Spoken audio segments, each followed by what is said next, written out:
நமச்சிவாய வாழ்க, நாதன் தாழ்வாழ்க, இமைப்பொழுதும் என் நெஞ்சில் நீங்காதான் தாழ்வாழ்க, போகழியாண்ட குரு மனிதன் தாழ்வாழ்க, ஆகமம்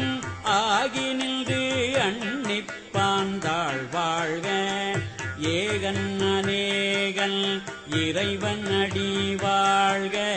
வேகம் கெடுத்தாண்ட வேந்தன் அடி வெல்க, பிறப்பருக்கும் பிங்ககங்கள் பெய்கடல்கள் மெய்யுடத்து அன்பும் பிறகுடத்து உபத்தும் வேண்டும், மெய்ஞானம் அருளும்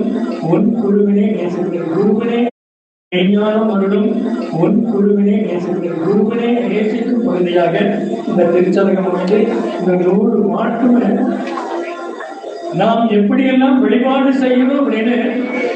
விளங்கி சொல்வதற்காக இந்த திருவாசகம் அப்படிங்கிறது ஆன்மாவுடைய முழு பயணத்தை சொல்லப்பட்டது. இந்த ஆன்மாவுடைய பயணம் வந்து எங்க தொடங்கி எதையெல்லாம் விட்டு எங்க போய் சேரணும் அப்படின்னு சொன்னது. அதுல தலைப்பாக திருச்சதகம் இந்த 100 பாட்டுல குருவை சார்ந்து இறை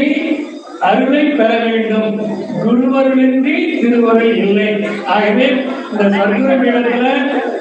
இங்க ஜீவசமாதியில வந்து படிக்கிறவங்க கோடானு கோடி பலனை தரக்கூடியது அந்த குருவனை சேர்ந்ததை திருச்சதத்தை ஒருங்கிணைத்து